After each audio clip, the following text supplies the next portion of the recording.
그 서울시장에 누가 되든 서울은 공사판이다라는 오히려 4월 7일을 임박할수록 기대감을 조금 단기적으로 줄일 수 있겠죠. 삼성전자의 주가는 외국인 동향을 파악하는 것이 매우 중요하다. 네, 그러면 이제 보궐선거가 있으면서 이제 지금 후보자들의 공약이 이제 막 나오고 있잖아요. 네. 근데 사실 그 공약들 보면 다 개발 공약이니까 부동산에 대한 어떤 이슈들이 자꾸 네. 떠오를 수밖에 없는데 예. 이러한 것들이 결국은 우리 뭐 건설주가 됐든 뭐 건자재주가 됐든 이런 섹터의 어떤 상승 분위기를 이끄는 요소가 되지 않겠는가. 네. 뭐 이런 기대감을 갖는 분들이 있죠. 네. 사실 또 그래서 많이 올라왔고요, 지금. 네, 맞습니다. 제가 재밌는 표현으로 본 게 누가 되든 그 서울시장에 누가 되든 서울은 공사판이다라는 표현을 많이 봤거든요. 네. 예. 그러니까 여당이든 야당이든 후보들이 지금 있는데 열심히 지금 하고 계신데 누가 되든지 간에 어쨌든 서울은 공사판으로 바뀔 수밖에 없는 그런 분위기가 이 섹터에는 모멘텀으로 작용을 하고 있는 거고요. 이제 4월 7일 선거일이지 않습니까? 이제 그때가 어쨌든 뭐 변곡점이 좀 단기적으로 변곡점이 될 것 같은데 제 개인적인 생각으로는 짧은 시각보다 내년을 좀 바라보시는 게 좀 좋을 것 같아요. 내년도에는 우리가 이제 또 큰 우리나라의 대선이라는 게 있고 네. 그다음에 이제 지방선거도 기다리고 있거든요. 근데 지금 민심에서 제일 불안해 하시는 게 이제 이게 집 가격 때문에. 그렇죠. 부동산. 부동산 가격 때문에. 그래서 이 부동산 가격이나 뭔가 이 부분에 대해서 우리 민심을 달래주지 못하면 제가 봤을 때는 앞으로 있을 선거도 계속해서 불리할 가능성이 높기 때문에 결국에는 이 부동산 가격을 저는 이제 짧은 제 생각이지만 공급으로 계속 해결해야 되는 방향을 내놓지 않을까 싶거든요. 그래서 이 공급 확대 정책으로 간다면 당연히 건설사들 그리고 그 건설 아파트를 짓는 데 들어가는 건축 자재들 뭐 이런 것들은 큰 그림상 계속해서 좋아질 수밖에 없는 얘들이 이제 현재까지 분위기는 부동산 공급 정책보다는 수요를 막으면서 놀려왔었는데 이게 이제 작년도 하반기부터 더 이상 이제 막지 못하고 풀리는 그 사이클로 가는 것 같아요, 제 생각에는. 네. 그래서 이 사이클이 이제 지금까지 크게 안 오른 최근에는 물론 이제 그 기대감이 올라오고는 있지만 내년도까지 그 그림을 봤을 때는 앞으로 계속해서 이제 관심을 두고 보셔야 되는 그런 섹터가 아닐까 싶어요. 네. 근데 사실 그동안 이제 그 건설 섹터도 좀 많이 올라오긴 했잖아요. 그렇죠. 단기로 올라왔죠. 단기로 올라왔는데 그러니까 지금 사람들의 심리가 지금 들어가서 또 고점에 물리는 거 아니냐. 그렇죠. 이게 이제 제일 무서운 거죠. 네네네. 지금 들어가도 되는 상황이라고 보시나요? 네, 그래서 이럴 때는 이제 이벤트 가지고 이벤트 트레이딩을 어떻게 생각해 보시는 게 좋을 것 같은데, 우리가 이제 어젠가 그저께인가 우리가 바이든 대통령이 인프라 투자 정책을 발표했지 그랬죠. 않습니까? 2조 달러가 넘는. 근데 오히려 그 하루 이틀 전에 그 우리나라의 그런 건설 중장비 섹터들은 미리 주가가 빠지기 시작했거든요. 그러니까 많은 분들이 그런 호재가 빵 터지면 그때서야 이제 중장비 관련주 뭐지? 두산 바켓, 두산 인프라 막 이제 찾기 시작. 왜냐면 그때 뉴스들이 되게 엄청 많이 나오거든요. 그렇죠. 근데 시장은 앞으로 1개월 뒤에 바이든이 인프라 관련된 이제 정책을 발표할거나라는 그런 부분이 이제 백악관에서 나오면 먼저 그 부분들을 찾아서 서서히 움직이기 시작하거든요. 그래서 이 부분도 저는 마찬가지인 것 같아요. 4월 7일날 이제 선거가 있기 때문에 안 오른 건 아니죠. 단기적으로는 그 기대감에 계속해서 이제 부동산 이야기가 나오니까 그렇죠. 수혜주로 계속 떠드니까 주가가 지금 올라왔는데 오히려 4월 7일을 임박할수록 기대감을 조금 단기적으로 줄일 수 있겠죠. 이벤트가 이제 거의 단기 제로 시점이 끝나니까. 근데 그렇게 됐을 때가 오히려 내년도를 바라보기에 좀 싸게 살 수 있는 건설 건자재는 제가 봤을 때는 좀 싸게 살 수 있는 기회가 될 것 같고 또 순서가 좀 있는 것 같아요. 그 투자하는 순서가. 제일 먼저 우리가 이제 아파트를 예를 들어서 짓는다면 일단 바닥을 다져야 되는데 고층 아파트를 올 때 가장 탄탄하게 기반을 다지려면 이 기초공사를 해야 되지 않습니까? 그렇죠. 그때 들어가는 게 이제 콘크리트 파일이거든요. 근데 최근에 뉴스를 이렇게 검색해 보시면 이 PHC 파일이라는 콘크리트 파일이 없어서 공사장에서 지금 다들 일손 놓고 기다릴 정도로 쇼티지입니다. 물론 요즘 워낙 쇼티지인 업종이 많긴 그렇죠. 한데 여기도 쇼티지라는 거죠. 그래서 여기가 가장 먼저 앞단에 들어가는 거고 그 기초를 다지고 나면 그 다음에 이제 골조를 이제 올려야 되지 않습니까?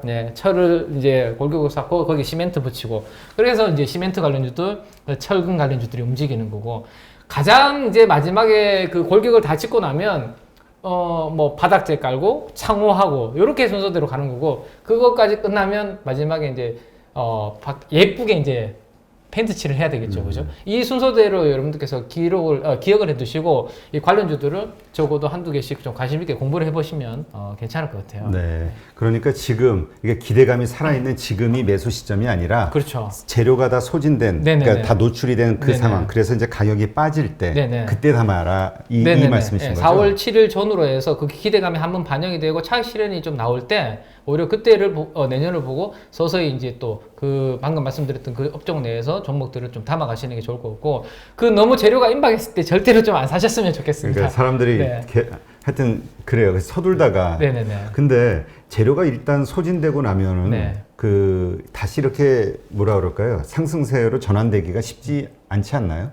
그 기간이 좀 걸릴 수가 있죠. 예를 들어서 지금 LG 화학 같은 경우를 예를 들면 사실 뭐 잘 오르다가 네.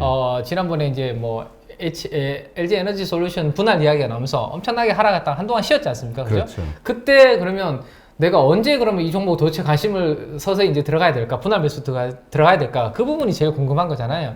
그 부분을 참고하실 때 제가 앞에 일부러 먼저 말씀드렸던 이유가 이제 서서히 내가 이 종목은 이제는 조정 끝나고 이제 서서히 좋아지기 직전이니까 관심을 둬도 되겠구나라는 생각할 때 봐야 되는 게 바로 MACD 오실레이터 주봉을 보셔야 된다는 거죠. 그러면 내가 이 종목에 대해서 공부를 다 해뒀어요. 산업에 대해서 건설건자재에 대해서 다 해뒀어요. 이미 이제.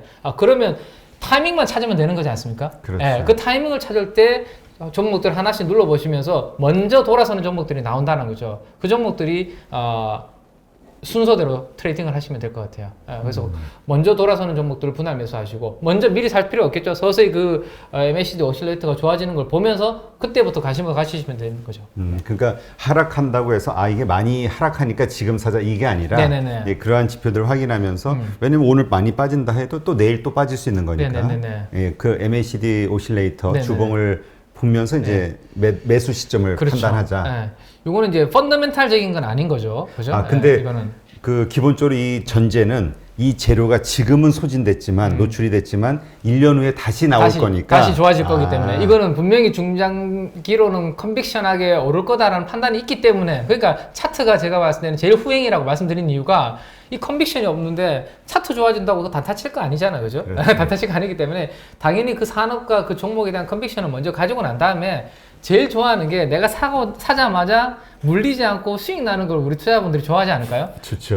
근데 그걸 할 수 있다면 정말로 좋겠죠. 근데 저도 수익률대로 했지만 그럴 때도 있고 아닐 때도 있습니다. 그렇죠. 근데 가급적이면 그 지표를 참고하시면 조금 내가 사서 물릴 기간이 줄어들 수는 있을 것 같아요. 그러니까 그 얘기는 지금 이제 그런 어떤 시점에 매수를 하고 적어도 내년까지도 기다릴 수 있는 마음의 여유가 있는 그렇죠. 그런 상황을 만들어야 되겠네요. 네. 사자마자 수익이 나면 일단은 여유가 좀 생기잖아요. 그죠? 그러면 좀 길게 그러면 한 20-30% 났으면 굳이 막 조마조마하지 않지 않습니까? 그렇죠. 네.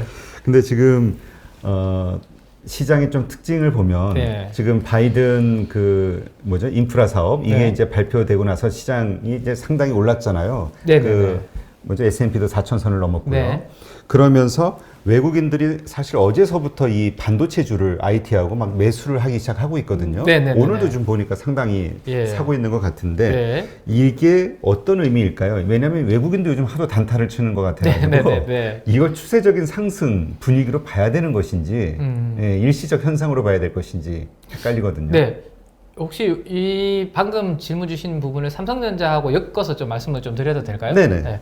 네, 시장에 대해서 설명을 드리기에 앞서서 어쨌든 삼성전자하고 어차피 시장은 연결이 되기 때문에 그렇죠. 반도체 하면 뭐 삼성전자가 가장 먼저 떠오르니까. 그렇죠. 그리고 뭐 우리나라에서 가장 형님이지 않습니까? 그래서 삼성전자 이야기랑 같이 엮어서 말씀을 좀 드릴게요. 네. 삼성전자를 우리 개인 투자분들이 우리 특히 주린이 분들이 너무나 좋아하셔서 많은 분들이 이제 가지고 계신데 제가 이제 그 동학개미 운동이 한창 일어날 때 그때 이제 이걸 만들어 뒀던 자료인데 이걸 가지고 잠깐만 한번 설명을 드리겠습니다. 어떨 때 삼성전자 매매하는 것이 최적의 매매 타이밍인지 말씀드릴게요. 작년도 우리 코로나 팬데믹 이후에 동학개미 분들의 힘을 보여준다라고 해서 삼성전자 주주가 3달 동안 100만 명이 늘어났다 뭐 이런 기사들도 나오면서 많은 분들이 삼성전자에 들어가셔 계셔가지고 제가 이 자료로 설명을 드린 거예요. 그때 개인들은 6조 정도를 샀고요. 약 2달 동안. 네. 2월 달에서 4월 달까지. 근데 외국인들은 거기에 대놓고 다 팔았습니다. 기관들은 뭐 관망 정도를 했고요. 예. 자, 근데 주식 투자는 뭐 결국엔 누가 제일 예뻐 보이는지를 찾는 그렇죠. 게임인데 나는 좋아 보이는데 다른 사람들이 좋게 보지 않으면 주가는 안 올라가는 거죠. 우리 개인 투자분들 삼성전자를 아는 주식이고 누구나 우리나라 1등 기업이니까 좋게 봤는데 정말로 큰 돈을 가지고 있는 외국인들은 그때 당시에 별로 좋게 보지 않았던 거죠. 네. 그래서 삼성전자 주가가 올라가려면 어떤 조건이 있어야 되는지 제가 한 3가지 정도만 한번 추려봤습니다. 네. 네, 추려보면 첫 번째가 역시 실적이죠. 이 EPS라는 거. 근데 EPS가 과거의 실적이 아닌 저 FWD라는 것은 포워드입니다. 앞으로 12개월 후에 애널리스트들이 삼성전자에 대한 이익 전망치를 올리고 있는지 아니면 하락시키고 있는지 그 방향이 제가 봤을 때는 제일 중요할 것 같고요. 두 번째는 모든 재료에 우선한 게 저는 수급이라고 생각을 그렇죠. 하거든요. 예. 결국에는 삼성전자는 외국인들 수급에 따라서 크게 움직이는 종목이기 때문에 외국인들이 살 수 있는 상황인지 외국인들이 삼성전자를 좀 멀리 해둬야 되는 상황인지 그 부분들을 한번 파악하는 방법을 알려드리려고 하고요. 그 다음에 한 번씩 우리가 1년에 2-3번은 큰 위기 상황이 한 번씩 나와요. 작년도 또 있었고요. 그렇죠. 그때 정말로 삼성전자를 줍줍할 수 있는 그 부분을 말씀을 드릴 건데 먼저 이 그림을 보시면 작년도 2월달 구간, 4월달 구간을 보시면 빨간색 그림이 삼성전자에 대한 애널리스트들이 삼성전자를 커버하고 있는 애널리스트들이 이익 전망치를 어떻게 하는지에 대한 빨간색 그림입니다. 네. 다 오른쪽으로 떨어뜨리고 있죠. 네. 좀 안 좋게 봤네요. 네, 안 좋게 보고 있죠. 이 코로나라는 이슈 때문에 삼성전자 앞으로 12개월 후에 별로 실적 안 좋을 것 같아 라고 하는 여의도의 애널리스트들이 점을 저렇게 아래쪽으로 찍고 있다는 거죠. 네. 그래서 저 구간에서 굳이 삼성전자를 실적이 앞으로 전망이 안 좋은데 내가 살 필요가 있을까? 한번 참 고민을 해보는 거죠. 네. 이렇게 활용할 수 있는 거고 결국에는 기업의 주가는 버는 돈이 늘어나야 기업의 주가가 올라가지 않습니까? 그렇죠. 네. 주가는 실적 곱하기 퍼니까 실적이 올라가야지 주가가 올라가기 때문에 그 부분을 보시면 될 것 같아요. 그래서 제가 삼성전자의 시가총액과 주당 순이익을 제가 한번 그려봤습니다. 네. 노란색이 시가총액이고 이 주황색이 앞에 말씀드렸던 애널리스트들이 주당 순이익 EPS를 계속 올리는지 줄이는지 같이 그려보니까 EPS가 이렇게 추세가 올라갈 때 시가총액이 증가를 하고 빠지면 같이 빠지고 거의 실적과 전망치랑 시가총액은 동행하는 것을 볼 수 있거든요. 그래서 그 정도는 우리 투자자분들이 체크를 하실 필요가 있을 것 같고 그러면 삼성전자는 가장 큰 비중이 반도체인데 그럼 지금 최근에 반도체 수출 데이터 괜찮게 나오고 있거든요. 그 반도체 수출 데이터를 뉴스에서 직접 한번 찾아보는 거죠. 괜찮은지. 저는 이제 메모리 수출 금액을 우리가 무역협회에 들어가면 매월 15일 그리고 말일날 다 나와요. 그걸 가지고 이제 삼성전자 주가를 같이 그려본 거거든요. 그려보면 반도체 수출 금액과 삼성전자의 또 반도체 실적은 같이 저렇게 움직이고 있다는 거죠. 근데 약간 주가가 약간 선행하네요. 그렇죠. 그러니까 아무리 큰 기업이지만 누군가는 먼저 정보를 알고 반도체 수출 동향을 알고 냄새를 맡고 큰 돈들은 거기에 움직이고 있기 때문에 항상 주가는 우리 스마트하다고 이야기하지 않습니까? 그렇게 먼저 선행하는 부분은 있는데 어쨌든 펀더멘탈적으로 체크를 하시려면 메모리 수출 금액 정도는 한 번씩 보시면 큰 금액이 도움이 되실 것 같습니다. 그래서 제가 한국무역협회에 들어가서 뭐 국내 통계 들어가시면 품목별 수출입이라는 게 있고 거기에서 메모리를 선택을 하시면 되거든요. 그 부분을 제가 이제 간단하게 한번 체크를 해드린 거고요. 자, 근데 중요한 거는 아무리 우리 개인 투자자들이 사봤자 지금 이미 저 300만 주주 시대를 열었다 뭐 이런 얘기가 있죠. 네네. 작년 2월달, 4월달에도 우리 개인 투자자분들은 열심히 샀는데도 주가는 안 움직였거든요. 근데 정말 답답해했죠, 사람들이. 최근도 좀 그렇잖아요, 그죠? 최근도 결국에는 외국인들의 동향을 잘 보셔야 되는데 외국인들이 그러면 삼성전자를 살 때 주가랑 외국인들이 팔 때 움직임을 한번 제가 그려봤는데 노란색이 삼성전자 주가 움직임이고요. 세로 막대 그래프가 외국인들 순매수 흐름입니다. 빨간색 위로 올라가는 게 순매수죠. 그러니까 위로 올라가는 그래프가 많으니까 어쨌든 주가는 좀 올라가는 추이고 아래쪽으로 세로 막대 그래프가 많으니까 주가는 좀 빠지는 그림. 결국에는 삼성전자의 주가는 외국인 동향을 파악하는 것이 매우 중요하다라는 말씀을 드릴 수 있을 것 같아요. 그래서 작년도에 아무리 우리 개인들이 샀는데 외국인들이 저렇게 파니까 주가는 별로 안 움직였다 라는 것을 보시면 되고요.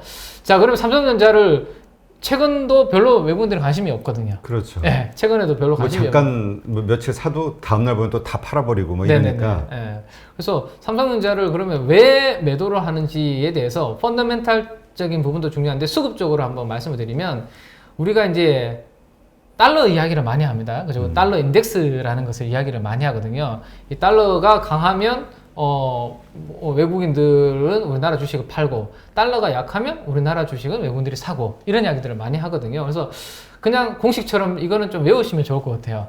달러가 하락을 하면 삼성전자의 주가는 올라간다. 즉 달러가 하락한다는 것은 반대로 우리나라 원화는 강해진다는 거거든요. 그렇죠. 자, 글로벌리 자금을 운영하는 외국인들 입장에서 대한민국에 있는 주식을 투자를 하려고 했을 때 당연히 원화가 강해져야지만 일단은 제일 기본적으로 환에서 안 깨지는 거죠. 그렇죠. 상당히 보수적입니다. 외국인들 우리 생각 이상으로 일단은 들어갔는데 환에서 깨지면 기분 나빠서 좋지 않죠. 그래서 환에서 적어도 깨지지 않을 정도의 판단이 들면 외국인들은 이머징으로 돈을 가지고 올 텐데 그중에서 우리나라에서 시가총액 1위기면 삼성전자를 살 거고요. 그러면 삼성전자 쪽으로는 수급이 좋아진다 라고 그렇게 보시면 됩니다.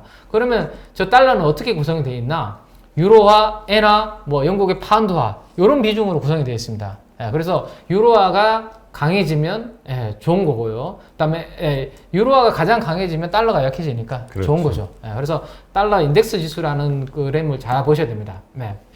자, 그래서 우리나라 원달러 환율과 코스피를 제가 이제 그려보니 역시 우리나라 달러 원 환율이 이렇게 올라가면 우리나라 원화가 가치가 하락을 하면 주가도 빠지고 우리나라 원화 가치가 이렇게 그래프가 내려오면 코스피도 올라가는 즉 원화가 강해야지만 외국인들이 코스피가 올라간다. 그 그림은 역시 자 이거죠. 달러가 하락하니까 코스피가 이렇게 올라간다. 근데 코스피가 올라간다는 것은 우리나라 시가총액 1위 기업인 삼성전자가 안 올라가고서 코스피가 올라갈 수가 없겠죠. 그렇죠. 비중이 높으니까. 네, 시가총액 비중이 너무 크니까. 그래서 달러가 하락하는지 상승하는지 그 방향 정도는 여러분들께서 보시면서 삼성전자는 투자하시는 게 좋을 것 같은데 그러면 외국인들이 우리나라 주식을 살 수 있는 환경인지 아니면 지금 아직까지 사기 힘든지 그런 부분들을 보려면 국제금융센터라는 이 사이트가 있는데요. 거기에 들어가시면 글로벌 펀드 자금이라는 게 있습니다. 누구나 다 볼 수 있는 무료로 열려있는 자금이거든요. 여기에 보시면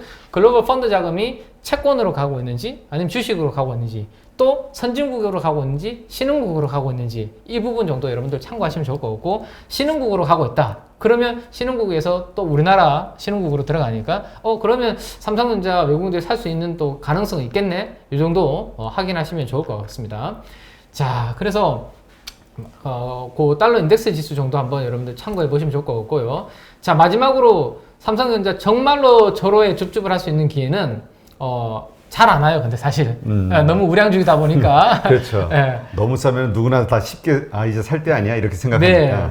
누구나 정말로 큰 위기였다고 기억하는 정도의 위기들 있죠. 2008년도 서프라임, 그 다음에 작년도에 우리 팬데믹 같은 그러한 때 삼성전자가 정말로 자본 총계, 즉 이게 이제 자산 가치라고 하죠. 자산 가치 수준 거의 1배 정도 수준, PBR이라고 보통 표현을 많이 하시는데 1배 정도 수준으로 오는 기회가 삼성전자가 잘 안 옵니다. 너무 좋은 기업이다 보니까. 근데 정말로 몇 년에 한 번씩 아니면 1년에 뭐 한두 번이라도 정말로 주가가 폭락하는 상황이 오면 정말로 그때 올 때가 있거든요. 그 그림을 제가 한번 그려보면 시가총액 잘 올라가다가 어떤 위기가 발생했을 때 저 파란색이 자본 총계입니다. 네. 매년 삼성전자가 돈을 벌다 보니까 계단식으로 자본 총계는 계속 쌓이죠. 계속 쌓입니다. 그러다 보니까 한 번씩 크게 주가가 출렁일 때 그 부근으로 오거나 그 아래로 한 번씩 출렁일 때가 있습니다. 작년 2020년 2월달 이후 제일 오른쪽 그래프죠. 그때 자본 총계까지 왔었거든요. 그때가 삼성전자 뭐 차트나 이런 거 볼 거 없이 정말로 줍줍할 수 있는 그런 기회 정도로 활용을 하시면 될 것 같고 그러면 앞에 말씀드렸던 걸 가지고 최근에 삼성전자 동향을 좀 말씀드려도 될까요? 네, 그렇죠. 그게 더 궁금하죠. 네. 작년도 2020년 2월 3월 달 제가 삼성전자 별로 재미없을 것 같다고 했을 때랑 지금은 반대의 그림입니다. 증권사의 삼성전자를 커버하고 있는 많은 애널리스트들이 지금 빨간색으로 실적 전망치를 올리고 있는 거죠. 그래프가. 위로 올라가고 있는 구간인데 주가만 최근에 조금 답답했을 뿐이죠. 어쨌든 생각했던 것보다 삼성전자 뭐 노이즈들이 있지만 뭐 공장 뭐 오스틴 공장 지금 셧다운이라든지 그렇죠. 있지만 실적은 생각보다 뭐 크게 깨지지 않고 우상향 트렌드를 그리고 있구나. 저 추이를 보시는 게 중요하거든요. 네, 추이를 보시면 여전히 좋다. 자, 두 번째로 외국인들이 살 수 있는 구간인지 지금 아니면 외국인들이 아직도 관망해야 되는 구간인지 중요하다고 말씀드렸는데 이게 이제 최근에 달러 인덱스의 추이를 제가 그려온 거예요. 예. 근데 4월 달이 파란색 구간을 제가 그려놓은 게 3월 말, 월말 그리고 4월 초 지금 구간이거든요. 오늘까지. 네, 오늘 딱 제가 촬영하기 직전까지의 구간을 그려서 왔습니다. 네. 93을 넘었었던 달러 인덱스 지수가 어제부터 하락하기 시작해서 지금 92까지 지금 떨어지고 있거든요. 그러면 달러가 약해지고 있네? 그럼 우리나라 원화는 강해지고 있으니 외국인들 입장에서는 지금까지 멈췄던 자금을 일부 집행할 수 있는 가능성이 커지는 거죠. 그래서 우리 사회자님께서 말씀하신 대로 어제 갑자기 삼성전자가 500만 주를 갑자기 샀고 오늘도 제가 아침에 촬영하기 오기 전에 매수 창구를 보니까 외국계 매수 창구 수가 엄청 많더군요. 몇백만 주 되는 네. 그래서 수급이 지금 이러한 요인들로 인해서 바뀌고 있는 게 나타나고 있고 마지막으로 이제 그러면 타이밍을 봐야 되지 않습니까? 그렇죠. 예. 우리가 조금 전에 이제 MACD 주봉 오실레이터 이야기를 했죠. 예. 많은 투자자분들이 지금 최근에 몇 개월 동안 아주 답답하다고 생각했던 그 구간을 보시면 뭐 아침에서 낮을 지나 밤의 구간이었습니다. 지금까지는 별로 삼성전자에 대해서는 우리가 굳이 크게 관심을 안 둬도 되는 구간이었죠. 근데 이번 주, 다음 주가 이제 어떻게 되는지가 중요한데 제가 오기 직전까지 보니까 드디어 저 파란색 막대 그래프가 오늘 드디어 줄어들고 지난주보다 줄어들었더군요. 오늘. 예. 그러면 이제는 지금까지 아주 지루한 구간에서 서서히 우리 투자자분들이 삼성전자 들어갔을 때 내가 사자마자 그나마 안 물리고 수익 낼 수 있는 구간으로 진입할 가능성이 있다라는 정도로 말씀을 드릴 수 있을 것 같아요. 네, 그러니까 지금이 삼성전자를 매수할 타임이다. 관심 있게 이제는 집중해서 좀 보실 만한 때죠. 이제는. 네, 그렇군요. 예, 하여튼 뭐 이렇게 해서 보니까 삼성전자를 근데 이 달러 인덱스가 이제 어제서부터 하락하기 시작한 게 결국 이게 그 바이든의 인프라 사업 발표, 그러니까 달러를 그만큼 쓸 수밖에 없는 상황이 맞습니다. 되니까 양쪽 하나가 아니라 이 재정 부양책을 쓸 수밖에 없으니까 그쵸. 가치에 대한 하락이 이제 시작이 되는 건가 보죠. 네네네. 뭐 뉴스에 다 나왔지만 뭐 어쨌든 엄청나게 돈을 이제 푸는 거잖아요. 네. 우리가 이제 뭐 공급이 당연히 늘어나니까 너무 흔해지면 그 가치가 떨어지는 것과 마찬가지겠죠. 그래서 달러가 지금 그 바이든 인프라 정책 발표 이후에 지금 떨어지고 있고 그 떨어지면서 우리나라 지금 달러 원 환율도 지금 강해지고 있거든요. 네, 그래서 그 흐름과 삼성전자하고 같이 연결해서 보시면 좀 재밌는 투자가 되지 않을까 싶습니다. 네, 알겠습니다. 삼성전자를 이런 식으로 좀 분해해서 생각을 해보니까 우리가 삼성전자를 어떤 식으로 바라봐야 될지 큰 그림이 이렇게 잡히네요. 네, 뭐 많은 분들이 낸드가 어떻고 또 디램이 어떻고 이런 분들을 이제 애널리스트 분들이 이야기를 많이 하시는데 자 내가 그 정도까지 할 수 있는 실력이 되면 그 부분까지 공부하시면 진짜 좋은 거고요. 그게 안 되면 앞에서 제가 말씀드렸던 삼성전자 최적의 매매타임 요 세 가지 정도를 보시면서 하면 우리 개인 투자분들의 도움이 되시지 않을까 싶네요. 네. 마침 삼성전자 이야기가 나왔으니까 저희가 다음 주 말씀하세요. 날짜가 생각이 안 나네요. 목요일인가? 예. 그때 이제 5시에 라이브 방송을 하는데 그때 이제 저 현대차 증권의 그 노근창 센터장이 원래 이 반도체 섹터에서 워낙 그렇죠. 유명하신 분이니까 그때 이제 라이브 방송을 1시간 하거든요. 그때 좀 더 깊이 다룰 수 있을 것 같은데 그때 이 방송 보신 분들 좀 더 궁금하신 분들은 그때 뭔가 질문을 던져주시면 뭔가 우리 이 방송을 기초로 이제 스터디를 한 다음에 조금 더 깊숙한 이야기를 나눌 수 있을 것 같은 그런 생각이 드네요. 깊숙한 이야기를 들으시고 더욱더 자신감을 이제는 가지시면 좋을 것 같아요. 네, 알겠습니다.